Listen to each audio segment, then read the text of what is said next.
This is Brent. And this is Amanda. We are the Unreliable Narrators. Here to talk about the strangeness, the mystery, and the wonder of Gene Wolfe's prose. What is time? What is memory? What is a person? Is this reality? Where are we? Do we exist? Have you ever considered that all your choices are what brought you right here to this very moment? Episode number 44. Has anybody seen Junie Moon? First published in Moonshots in 1999, then collected in Starwater Strains in 2005, and The Best of Gene Wolfe, 2009. All right, dear audience. I'm going to just level set here. This is another one of the lost recordings. Yes, we recorded this once. It was not a good day. Yeah, it was not a good day. I don't think it was a good episode.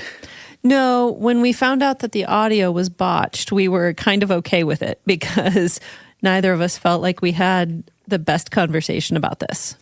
So I find that this one's a difficult story to get my hands, mind, soul around, whatever you want to. I'm not sure how much the difficulty recording last time was, I said it wasn't a good day. There were probably other factors there. And how much of it was, this is not my favorite Wolfe story, just on an affective level. I also have had a hard time trying to interpret it. Maybe that's because it doesn't resonate for me super well. So I don't have a clear thread that I'm following as I try to understand it. Yeah, me neither. So one good thing about this, I feel kind of stupid for missing this last time. Well, you don't have to announce that you missed it last time because nobody heard that recording. Well, it's not honest. Oh, okay. Well, I went back and I knew that this was a Lafferty right homage. Yeah. I went back and I just skipped over this because in Starwater Strains, it literally tells you can't go back home. Okay. Is the name of the Lafferty story. I apparently didn't read that, and it wasn't anywhere in my notes. So you went back and... I went back and read that. Okay. So a synopsis of... Yeah, a synopsis of Has Anybody Seen Junie Moon it's such a straightforward story. You have a strong man who ends up in a love affair with a physicist, and the strong man performs in the circus, and he meets the physicist there somehow, and he and the physicist visit Arthur's cave in England, in Tintagel in Wales. Mm-hmm. Then they come back to the United States, and then the physicist, Junie Moon, disappears at some point, and the story is told from the perspective of the strong man who's trying to find her. Yeah. Is that... I wouldn't have summarized it that way, but that's basically... Okay, how would you have summarized it? Oh, I would have meandered off down different... Oh, okay. Well, I was just going for, can we try to functionally understand this? I think my synopsis last time ended up being about a half hour. Maybe that's part of why things didn't work. I probably should have just read the short story into the mic. Yes. Oh, man. Although maybe Tor would have gotten mad at us for that. I don't know. Maybe. I don't know. So as part of my research, because Wolfe tends to reference other authors, movies sometimes, I did find there's another book that's Tell Me That You Love Me, Junie Moon. Okay. That was made into a movie. Oh. I read a synopsis of the book, and, well, it's fairly clear that it has nothing to do with this. Okay, so we've got the name, but it doesn't seem to have any connection. Yeah, so I was hoping that would provide some insight, but it doesn't. Yeah. So I did read the Lafferty story about how you can't go home. So what this is about a woman named Helen who has a daughter, and then there's a frame narrative around this where it's a group of children. And when they're 10, they go to this ranch and they have a moon whistle. And the moon whistle calls the white cow moon. So they're out in a canyon, and they call it over, and they get up on the Cadillac of the ranch owner. Okay. There's a tunnel through the center of the moon, and so the kids climb up, and they leave the older lady down there because once you get fat, you can't live on white cow moon. Okay. So they climb up through there. There is a white cow town on top, but it's a dilapidated town. And because the moon's so small, it's 100 to 200 yards in size. So there's one street downtown. There's some houses. There's a store. There's outhouses in back. Part of the problem is, though, when the moon wobbles, sometimes the outhouses fall off. Oh, no. There's some trolls / gnomes that live in the center. Okay. They have a tug of war. Okay. And the kids that live up there let them think they're winning. They tug so far that they almost fall off the side. And so they have to tie the rope around what is known as last chance tree. Okay. And then they pull them back up, and they're sad that a bunch of moon bumpkins beat them at tug of war. Okay. Yeah, there's fleas. So fleas can jump higher on the moon. Right. The only livestock up there are goats, ducks, and chickens because you can't have any fat livestock either. Okay. And so the goats are able to walk all the way around the moon because they're lighter. So, question. Yeah. Is there a point? Yes. Okay. But it's a Lafferty point. Yes. And it probably, which I would expect. It probably evaded me. Okay. So that's the first part. The second part is they're all older. Helen's daughter comes into the story, and she's 17. All the kids, when they're older, so one of them now has a helicopter. Okay. And they're talking about, they don't understand how they believed that it was real, that magic was real, that the moon was there. Right. And the one guy's like, no, it's still there. I see it when I'm out flying my helicopter. Okay. So they take the helicopter up there, and they land on it. All the outhouses but one have fallen off. Okay. A hygiene problem. Yeah, here. They're able to see that the goats have mange, the chickens have mange, the ducks have mange. Everything's nasty. The moon smells really bad. You can't go home, basically. Yeah. Okay. It's kind of like a lost innocence of childhood. Yeah. Because the way everybody talks about it is a magical place. Right. But then they go and see it as adults, and it's like, oh, it's all grubby and yeah. And there's nobody left. The store has to charge more. Right. So it's like the sodas that they're drinking. Right. They're 5 cents down in town, and they're 6 cents up on the moon. Okay. Because it takes more to get them up there. Yeah. So in one sense, the point, I suppose, as far as there's ever a point, I feel like Lafferty stories either have no point and are blunt instrument objects, or there's so many points on them, it's more like a buzzsaw. Oh, that's an interesting way to look at it. Yeah. He's either a club or, a very spiky. Mm-hmm. Yeah. Okay. In some ways, this story, I don't know if you ever saw the movie The Sandlot. Yeah. The kids playing baseball, right? Yeah. Yeah. Okay. But and then there's like the framing narrative where they're looking back on baseball as they're older. Right. And there's like a bit of the magic, but it's like the dog isn't the giant dog. Right. It was a monstrous, scary dog and a terribly scary person. And then in real life, it wasn't that. Yeah. So it kind of, this is almost like Lafferty's Sandlot story, if that makes sense. It's kind of the way I would term it. I don't know. Yeah. Well, so then this seems like maybe has anybody seen Junie Moon? Wolfe is like, okay, well, Lafferty told a tall tale, which is really his style. Mm-hmm. And his tall tales, like you say, they might have points or might be rather blunt, but there is something about them. But Wolfe is doing something very different with that. It's, okay, well, what if there was a way that matter and antimatter could cohere in the same object without annihilating one another? Or what if there was a low-flying moon? What would it have to be made of? Well, it would have to be made of something like this in order for it to work. well, who would be interested in it? Well, a physicist. Well, he's putting together odd things in order to access that tall tale logic. Yes, I would agree with that. I think that there might be something else going on. I think quite possibly. Okay, so our main character, so this story is written by Sam. Yes. Who goes by Hercules in the circus because he's a strong man. As his stage name. It's right. Hercules.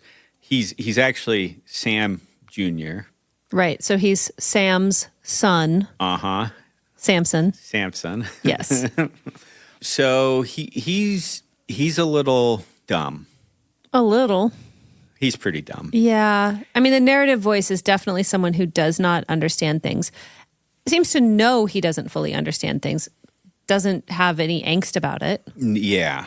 He just doesn't, a lot he doesn't get, and so he narrates it as best as he gets it. Yeah. And I think that this is one of those difficult, because Wolfe has a few other stories like this. There's Slow Children at Play. Yeah. Where you have a... Sorry, when I was a kid, my dad, whenever we'd see the Slow Children at Play sign, he'd go, well, if my children were slow, I certainly wouldn't be advertising it. Well, sorry, yeah. Go ahead. Yep. And there's another, forget the title of it, but there's another one where it kind of takes place in the same, where we're very much attached to a character who's not understanding how things work. There are doors are this way. This way too. Yeah, like I think now we would say that the character has probably Asperger's or some sort of autism, but he's high functioning. Right. But he's really obsessed with colors and distinguishing different types of colors. Right.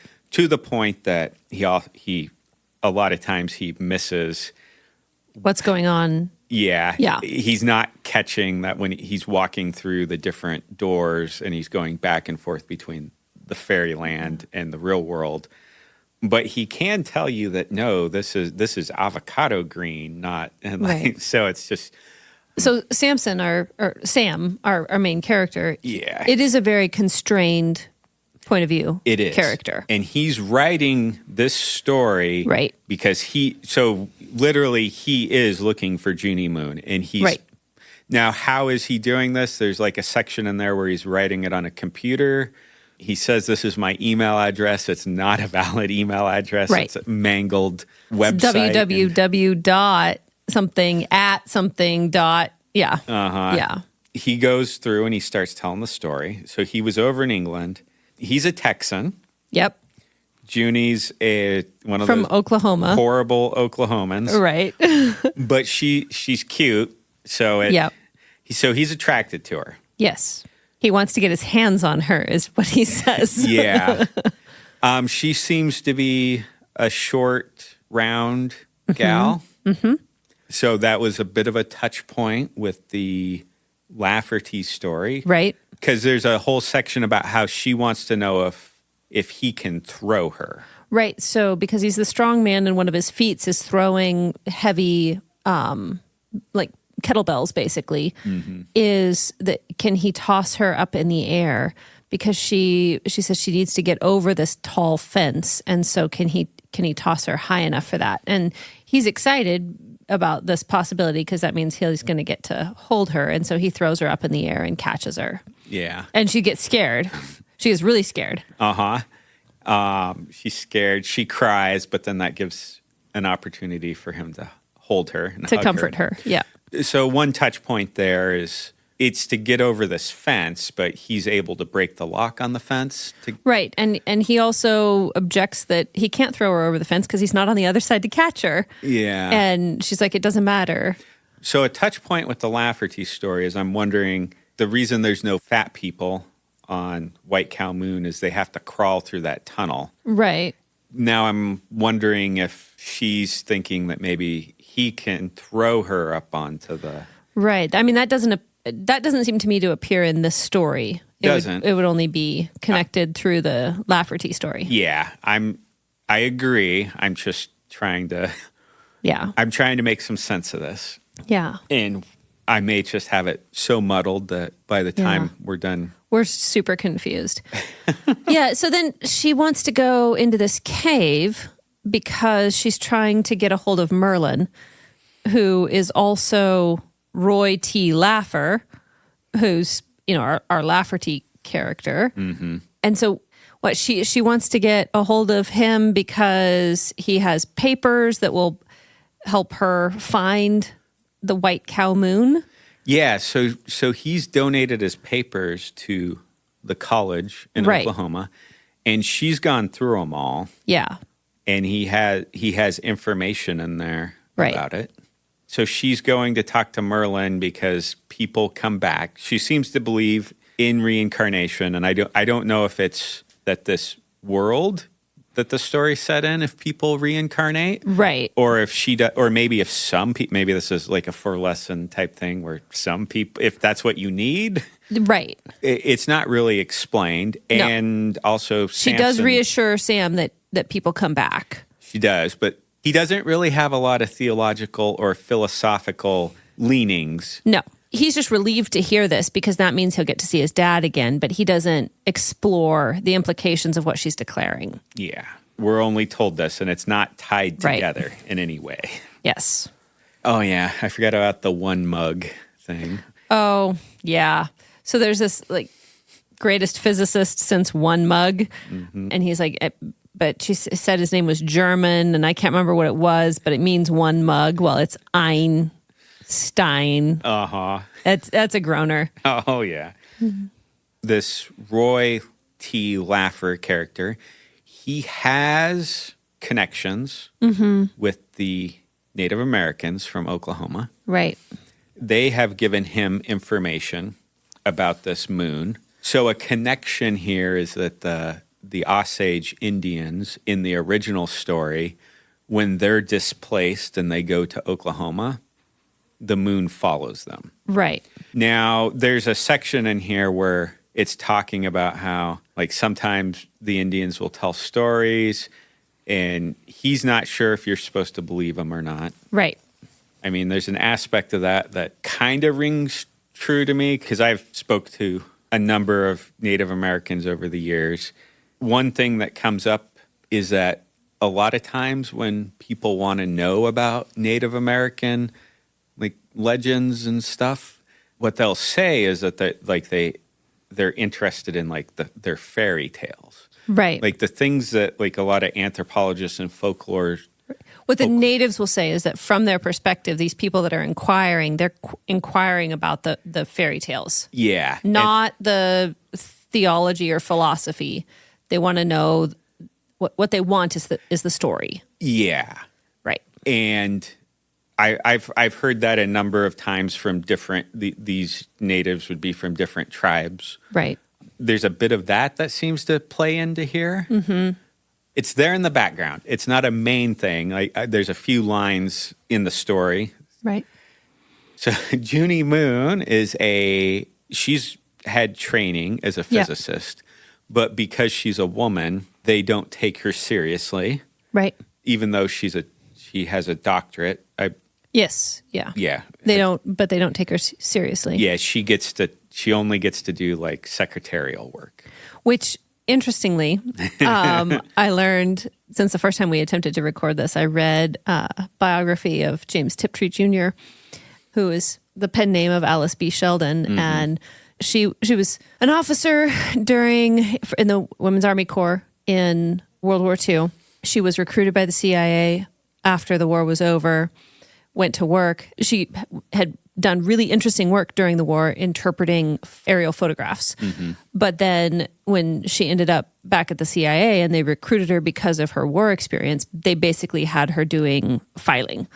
And she was very frustrated by this. And so she quit because she didn't want to be a secretary with no interesting work and no upward mobility. Mm-hmm. So I wondered maybe when I was rereading for recording this, I was like, oh, I wonder if this was informed by Wolfe's awareness of that aspect of Tiptree's life.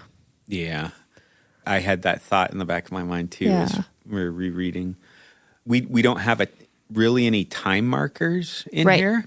That was one of the things that perhaps... I mean, they fly in an airplane, but this could be and his kettlebells are on a ship.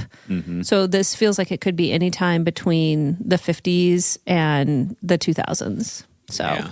I would be inclined to think it's probably earlier just because the attitude about a woman as a scientist. Not sure. yeah. Okay, the whole section here with going into the cave with King Arthur.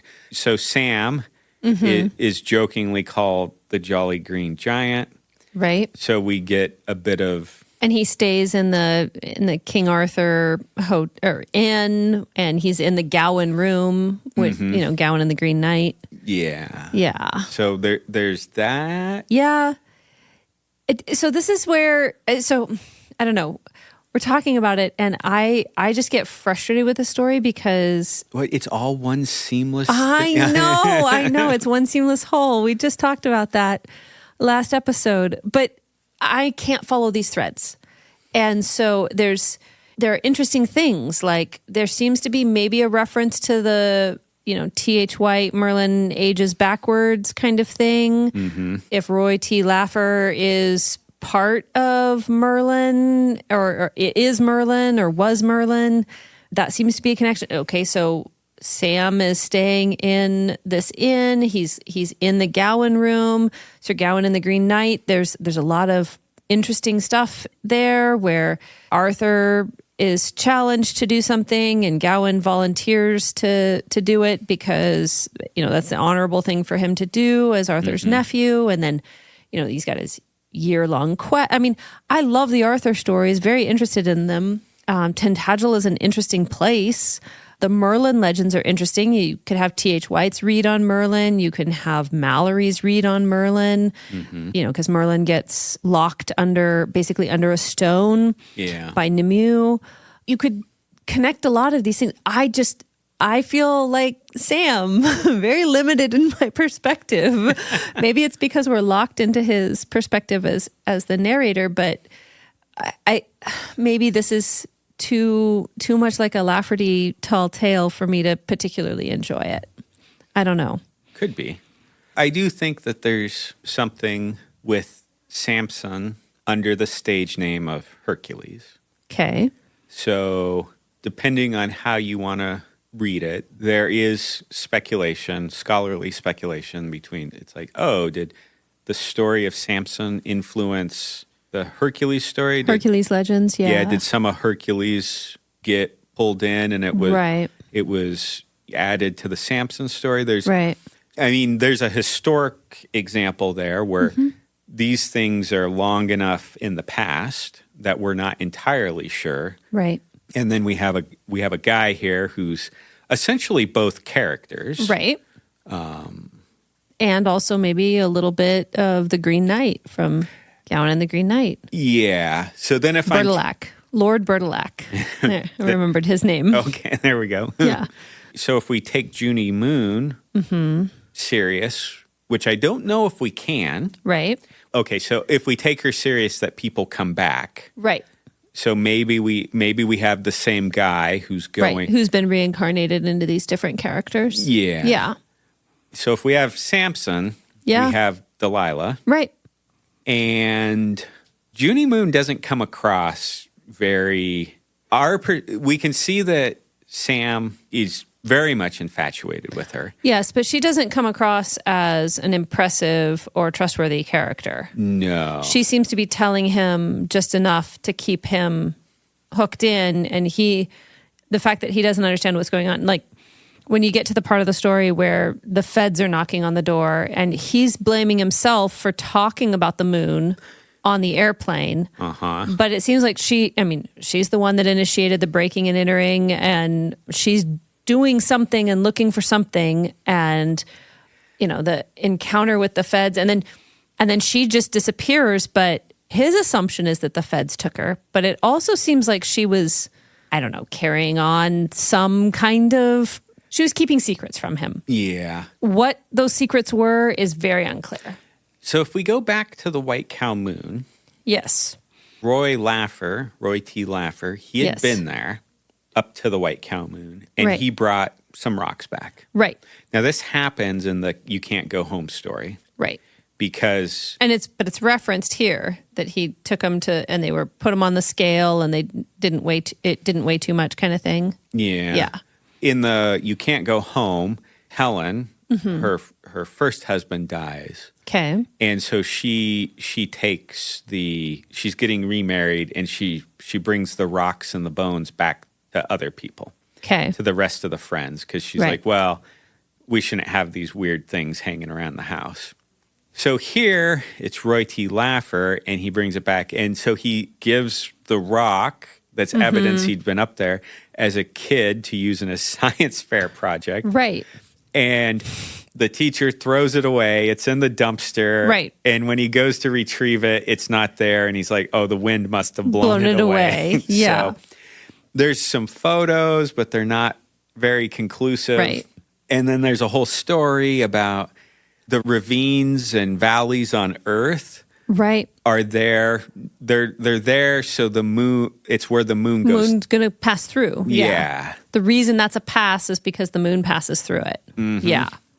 There's another thread here where Sam's father seems like I don't know if they're like they grew up in a militia or like some. Yeah, but the feds shot his dad. Yeah, as he was running out in the yard. Yeah, which calls to mind some very specific things to me. Mm-hmm. I mean, the 90s were not a great time for, we have people getting shot by feds. Yeah, we have Waco. We've got Ruby Ridge. Yep. There was the whole Alien Gonzalez thing. Yep. I'm sure there's some others I'm not thinking of off the top. Well, and there's a deliberate signal in the story. What is the line is, we're here from the government. And I can't remember. And we're here to help. And we're here to help. And that's what Reagan said is the scariest words in the English language or something. My dad quoted that a lot growing up. So. Well, but then you have that scene wrapped into kind of the Men in Black. Yeah. Like mythology, so to speak. Right. Which, so then you're like, well, is the White Cow Moon a UFO? Right. And then you have these government, well, they're just suits. Yeah. One of them's wearing blue, the other one's wearing black. And they're like, yeah, drop this, don't investigate and it. Sam's read on it is that one of them really wanted to shoot them. Uh-huh. Now, whether... I don't know. Yeah, and then you get... I mean, this is a tangent here that probably nobody cares about, but Manly Wellman, who is also a fantasy, weird fiction writer. Okay. So apparently his son, because he was somewhat weird and autistic. Oh, yeah. But was interested in like UFO and like cryptozoology type stuff. He would show up, and apparently he may have started these Men in Black stories because he would show up dressed up, but he was so weird and socially awkward. Right, that they thought he was, Yeah, so then it's like, well, is Wolfe referencing this? I don't know. It's all wrapped around. So we have this moon that people can go up to, but it may be a UFO, and there's feds, and it floats around not too far from the surface of the earth. But is it maybe a UFO or people getting beamed up and messed with? Is Junie Moon just making all of this up, causing problems, getting in trouble for things that have nothing to do with a White Cow Moon, but that's a story she's telling Sam? Mm-hmm. Is it something else? Well, because she specifically picks him out at the beginning because she's in England and she knows he's an American. Yes. And so she wants to talk to him because he's an American. So is she using him to get back to America? She might be. Like, is she keeping him around to like help protect her? Because there's a whole incident later on where he's trying to find her and he has a run-in with what seems to be just like an angry biker at a biker bar because he gets himself a Harley because that's the most comfortable thing to ride around on because his head doesn't scrape the top of the car. And then he ends up throwing the guy around and the guy tries to hits him with a chain. And so he breaks the chain link by link and drops it on his face and then throws him on the roof and or throws him out the window and then on the roof. Yeah. And it says it took him 3 times to throw him up on the roof, but he was still proud of it. Yeah. So Was she seeking him out as, like if she goes around with him, nobody's going to mess with her because he's a strong? Is this really just she's engaged in some low level criminal nonsense and he's, I don't know, her lover / bodyguard? I don't know. And he just doesn't know?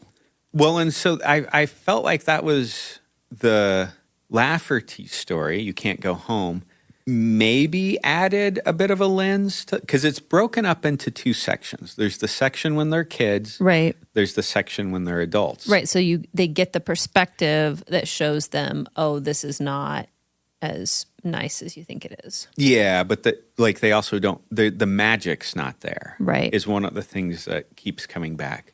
One of the things I was thinking about was with Sam, we get an adult who still has that childlike perspective on the Yes. world. Like he's super adult size, but has a child's view of the world, a child's intellect. Yeah. So then my question becomes, one of my questions is Sam seeing the magic that is actually there Okay. that the rest of us can't see Okay. because we're now adults and one of the themes in the You Can't Go Home is you filter everything through it's like, oh, well, now I know I was self-hypnotizing or, Right. Right. Science now tells us this Right. and that. And so he doesn't do that. He does talk about how he saw an old man with a cane. Right. And then there's a woman with a child Yep. down in the Merlin cave. Yep. Or, and maybe this is a false dichotomy, but part of the other question is like, oh, is he able to be manipulated because he has those hooks in there that the rest of us don't? Right. Right. It's like, oh, well, yeah, there's not really any magic, and what you're telling me is just something to manipulate me. Right. I don't really know. And knowing Wolfe, it's probably both and not in the And ways. some third thing that you haven't thought of? Yeah. Yeah. I don't know. I just find myself frustrated because so very often reading Wolfe, I don't understand what happened or what's happening. Right? Like that's a very normal. Oh, thank you. No, it happens to me a lot too. Yeah, but when I don't understand, I'm usually delighted as I don't understand. Like there's a sense of there's a seamless whole. I know I'm only seeing part of it, but I feel the connection even if I can't explain it. Mm-hmm. Right? Like I've read the Book of the New Sun a number of times. We've discussed it in, I think our book club, we've read it twice, the whole thing through. Yes. I've read it a couple of other times. You and I have talked about it at some length. I don't have like a theory for how it all works, right? Like I've heard the prominent theories. Mm-hmm. I'm fine with that. Reading it, I didn't have oh, this is what happens kind of thing. I know I definitely, before reading Earth, I was prepared for the, he did bring the new sun, mm-hmm. right? Like spoilers, sorry. But I don't need to know how many Severians there are and if and how time travel is functioning in the story or like none of that really mattered because the story holds delight and a sense of connection, and I don't feel a need to explain Father Aniri's mirrors. Mm-hmm. I enjoy them. Mm-hmm. Anyway, I don't know. I'm kind of rambling here, but whenever I read a Wolfe story, I don't need to know exactly how the things function, although I might have ideas about how they function to enjoy them. Here, I don't feel like I have a grasp of what's happening, and I don't feel that sense of delight. So this contrasts with like Cabin on the Coast for me, where the first couple of times I read it, I was very not sure like what exactly happened and who is it that comes back at the end and who understood what at what time. Now we've talked through it, and I feel like I have my interpretation of the story, but that didn't matter the first time I read it when I didn't understand it. I just enjoyed it. And this, I'm just not, even as we're talking about it, I'm not getting there. Well, and so then part of it, now I'm breaking the illusion because We literally just got done recording the Take My Advice. Previous episode. Yeah. But in podcast land, that was 2 weeks ago. Yeah. This is the same lunch break, though. Okay, so I'm going back to, I'm trying to remember, and I'm just shooting from the hip here because this thought occurred to me. Like Wild Bill Hickok? Yeah. Okay. But I think there was a earthquake, and I want to say it was in New Zealand. This has been a number of years ago. Yes. And there was a newscaster. Okay. And he was out recording, like giving an update, and it's like, oh, look at all this stuff, like buildings had fallen down, right. people were dead or dying, and in the background there is a guy with his bare hands who's like just picking up these big blocks and moving stuff all around. Nobody, like the newscaster and the news crew, didn't notice it, but later, like people on the internet were like, who's that guy? Holy cow, he's lifting some heavy stuff. Right. And they went and found him, the news people did later, and confirmed that, yes, he was lifting some very heavy things, but he was talking about, he wasn't even thinking about that. He was just like, oh my gosh, there's people dying and I'm trying to find them. Right. And so in the moment, he was in shape and right. a strong guy. He was a strong person, but he was doing great feats. Yeah, he was doing these great feats, and we just happened to catch that on camera. Right. And so I think about Samson, and I think about Hercules, and there's a bit of, like things probably, like stories tend to... They grow. And if you had heard a story about like, oh yeah, like I was on vacation in New Zealand when that earthquake happened, and you will not believe this, but I was there and I saw with my own two eyes that this guy was like just lifting boulders and concretes and moving bare hands. And everybody's kind of like, yeah, sure. Yeah. But we got that on camera. Right. And so then I wonder if part of these tall tales is there's an impulse there as a writer. Usually what you're doing is you're trying to nudge your reader along, telling a story that's plausible and is internally consistent.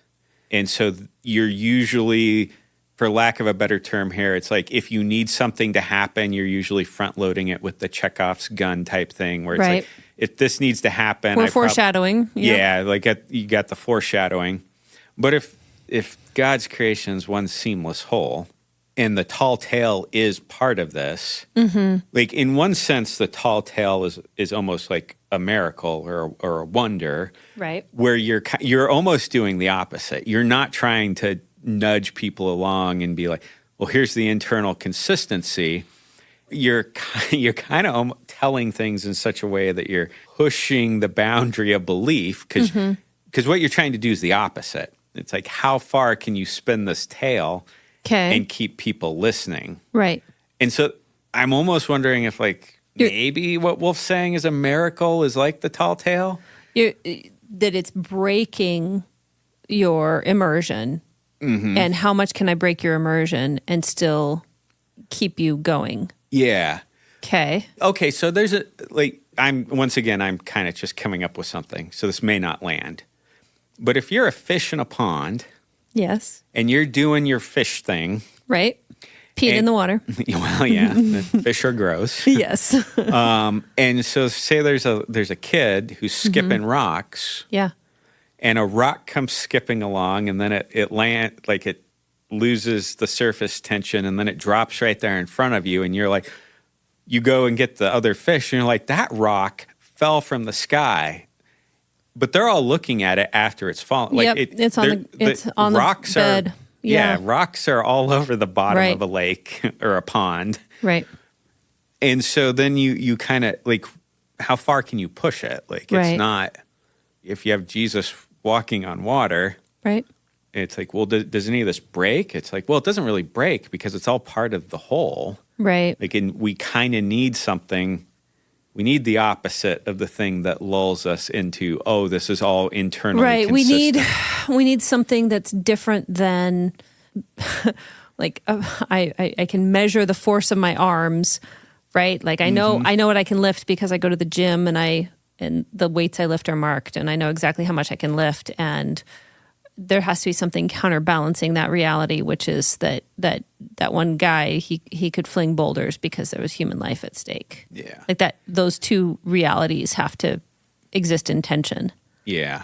And I want to bring back something I said in the last episode that I think proves and disproves what I think. Okay. Holds that tension, as yes, it were? Yes. Yeah. So I had brought up Free Live Free, and you have these different tropes of the different genres, different reader expectations, but we can mash together a We witch. can put fantasy and detective together because witch and a PI. the world does. Yeah.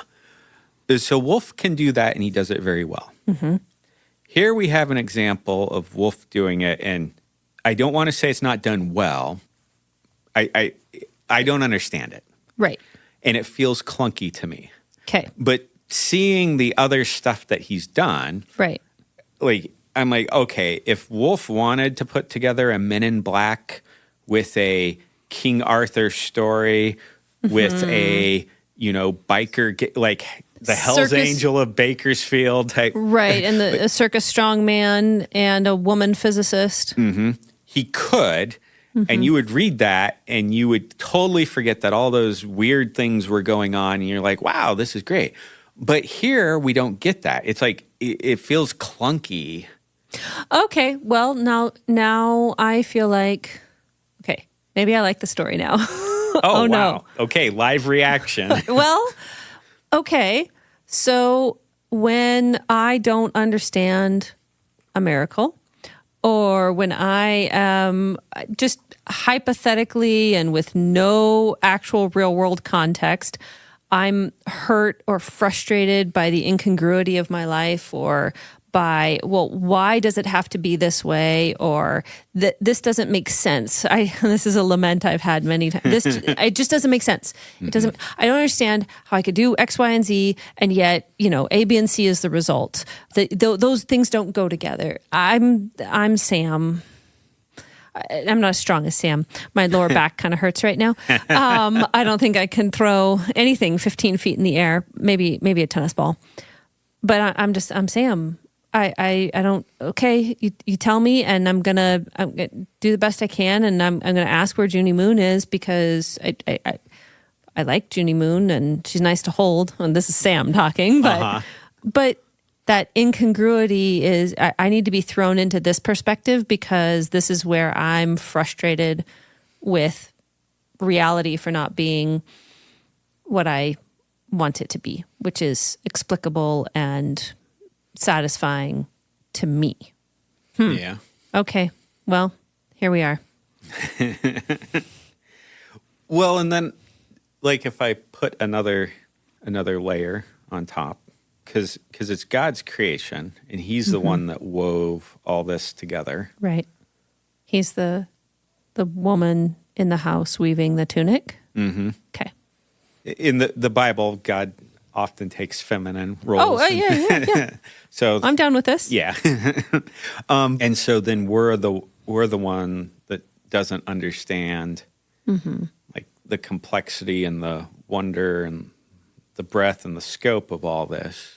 So we can look at Sam and be like, oh, come on, Sam. Like, really now? Yeah.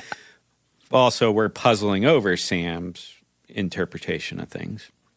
Like, and I can have some plausible stories. Like, if this was the real world and somebody came to me and gave me this story, I'd be like, oh, I think you got swindled. Yeah.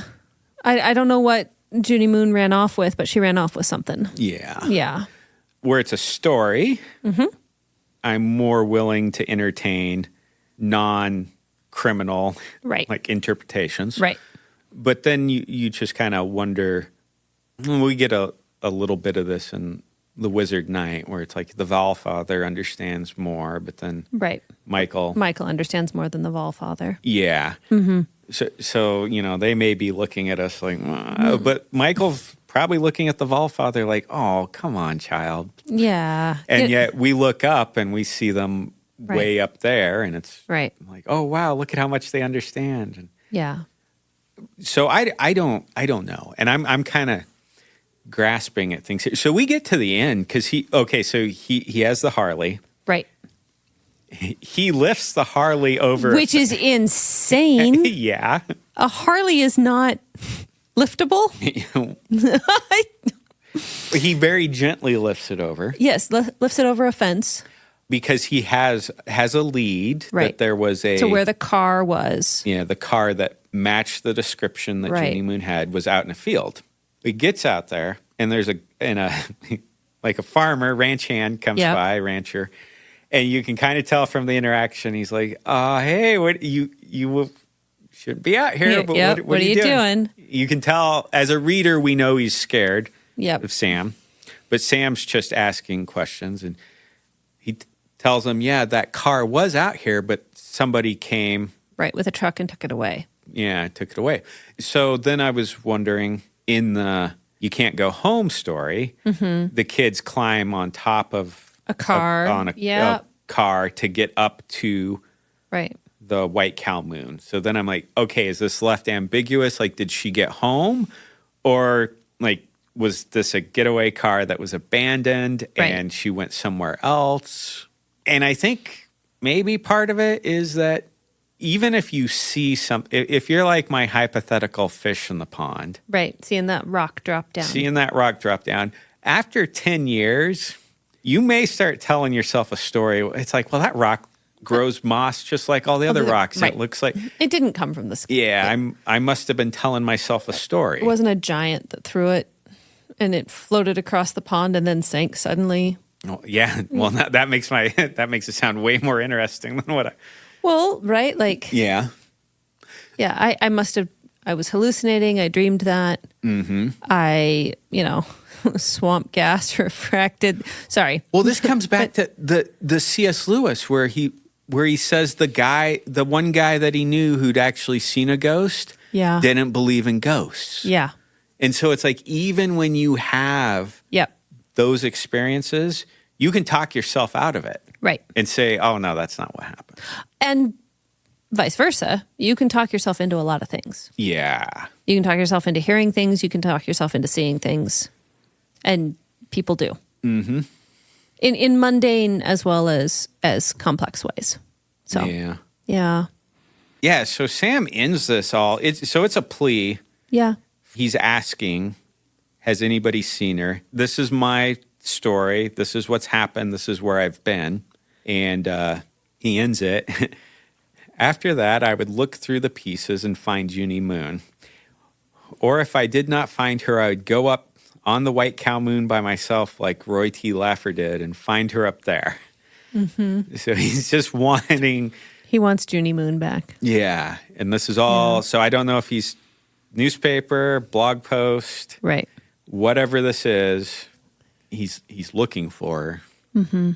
But even though he's narrated this, like I can't make sense of it all. Right. Because I'm not going to be able to find Junie Moon for him. No. Yeah. I don't know. I don't know what to think of this. I've read a number of Lafferty stories. Uh-huh. And I'm not sure if I enjoy them or not. Oh, interesting. Yeah. Yeah. And I don't know if it's a me thing or if it's me trained as a reader who's been trained in all the wrong stuff. Right. Like, they stick with me, but I don't always know if I like them. Right. I don't know what I think of this story. Like, I don't know if it lands for me as a reader. Yeah. I think Wolfe was trying to do something specific. Right. But whatever that is, it's not entirely clear what he was trying to do, or maybe it's just not what you're interested in. It could be. But at the same time, I mean, there's Men in Black in here. There's Arthur. There's Hercules and Samson. I mean, all the components are there. I feel like I don't know. I don't think I enjoy the story very much. Okay. Probably not one that I'll go back to. I feel like I talked myself into an understanding that is given me something to hold on to from it. Mm-hmm. But I don't feel confident that I know what Wolfe was doing. And I do feel like whatever he's doing, it's just not, I'm not there as a reader in one way or another. And I think that's okay. It is. Yeah. Well, and I wonder too if maybe we're not the audience for it, because maybe he's addressing something that was an emotional or developmental or spiritual need that he had, or that he knew somebody that had these things like that need. And maybe this story makes sense to somebody who has that. Right. And that might be the case. Could be. Yeah. What it feels like to me is like we used to have to vaccinate the calves after they were born. And you gotta hold on to a calf, because even though they're newborns, their skin's still pretty thick, so you have to jab them pretty hard. Yeah, they don't to get like it in. that. No, they don't. And so, trying to hold down a calf that's a day or two old, that's all gangly and lacks coordination, but isn't that strong, but kind of is, and like that. I feel like I'm holding a baby calf, where it's like kicking and flopping around and.